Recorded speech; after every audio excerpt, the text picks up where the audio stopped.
Você acha que a educação pode minimizar as desigualdades sociais? Qual é a posição do Ministério da Educação sobre a volta às aulas durante a pandemia?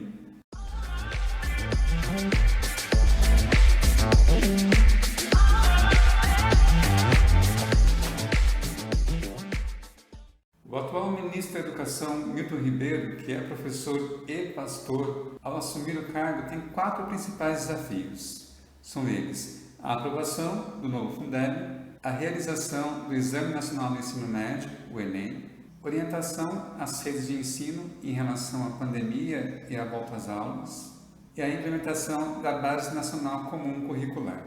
Em entrevista ao Estadão, o ministro respondeu algumas questões sobre a volta às aulas em relação à pandemia, sobre a Base Nacional Comum Curricular, sobre a valorização dos professores. Quando questionado sobre a posição do MEC sobre o retorno à volta às aulas, ele se distanciou e não respondeu. Quando perguntado se a pandemia acentuou a desigualdade social das crianças que têm ou não acesso à internet, ele indicou que esse não é um problema do MEC, que a desigualdade existe antes do Ministério. A gente entende o quanto a educação contribuiu para a desigualdade social. E o ministro não reconhece esse aspecto e, para além disso, indica que o Ministério não pode fazer nada para minimizar a desigualdade social no nosso país. Ou seja, não tem nenhuma estratégia para lidar com as dificuldades que as crianças têm em relação ao acesso e também em relação à equiparação de conteúdo, à equiparação de conhecimento. Ele diz algo assim: a sociedade brasileira é desigual. Não é agora que a gente, por meio do MEC, vai conseguir deixar todos iguais. Se não é por meio da educação que nossa sociedade vai se igualar, é por meio do que, então? Falar sobre a melhora da educação básica, educação infantil e ensino fundamental, ele diz que é necessária a valorização dos professores, indicando que a escola tem como protagonista o aluno, a infraestrutura, o assistencialismo, a comida. Nós devemos olhar com maior carinho para os professores. É óbvio que eu não discordo disso. É claro que nós devemos olhar com mais carinho para os professores. Mas essa é uma resposta que qualquer um de nós pode dar, não o ministro da Educação.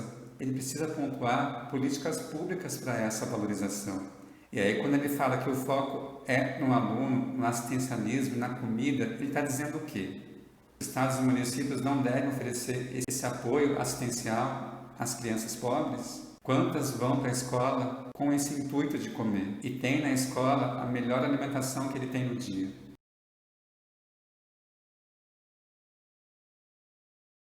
Será que o ministro da Educação não conhece essa realidade social do nosso país? E ao ser perguntado sobre, então, como seria essa valorização aos professores, questionando se essa valorização seria financeira, ele diz: se tiver uma valorização financeira, o professor terá tempo de se preparar. Olha só, mais uma vez ele foge da pergunta. A pergunta foi: essa valorização ao professor seria financeira? E ele diz: se for financeira. Ou seja, não tem nenhuma política para essa valorização. E desconhece o Plano Nacional de Educação, que já prevê essa equiparação em relação ao salário de professores. Quando perguntado sobre a revisão, sobre a Base Nacional Comum Curricular, ele indica que o prazo é até 2023, que o Enem tem sido um balizador em relação aos conteúdos do ensino médio. E aí ele começa o show de preconceitos para desviar o assunto que é mais importante. E diz: se não começa a falar lá de ideologia, sabe tudo sobre sexo, sobre como pôr camisinha, fica gastando tempo com assuntos que são laterais. As crianças precisam aprender outras coisas. A minha pergunta é: em que momento, em que contexto a Base Nacional Comum Curricular apresenta essa habilidade que ele está colocando?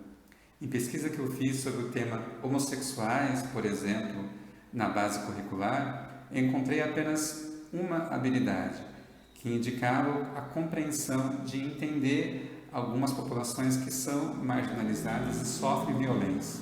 Mas há outras tantas habilidades requeridas para o ensino básico. Nesse momento é possível ver que ele desvia a atenção da resposta que ele precisa dar sobre a revisão dessa base e distorce falando sobre ideologia de gênero, um tema que nem está na nossa base curricular. Pesquisar a palavra gênero, por exemplo, na base curricular, você só vai encontrar gênero associado à disciplina de português, quando se fala em gênero textual. E aí depois ele fala então sobre várias coisas de forma distorcidas em relação à homossexualidade e identidade de gênero. Mas eu quero chamar a atenção que esse tipo de resposta só distorce a atenção daquilo que é necessariamente importante que ele respondesse e que não respondeu. Assim, as manchetes viralizam em relação a essa fala do ministro.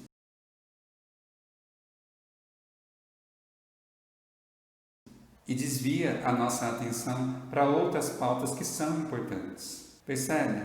Esse é o movimento do atual governo, de desviar a atenção para coisas que são importantes. E eles sabem que esses aspectos ligados a gênero e sexualidade chamam a atenção e são polêmicas. Como se nas escolas nós tivéssemos, de fato, esses temas a serem abordados nas bases curriculares. E não há. Além de distorcer e desviar o assunto, ele ainda é equivocado ao falar o termo homossexualismo, indicando ao desajuste familiar. E aí fica a pergunta: o que é uma família ajustada? Como identificar o desajuste de uma família? Qual a relação que isso tem com a homossexualidade? E ele diz, basta pesquisar. Ou seja, ele não tem fundamentação nenhuma para falar o que ele está dizendo.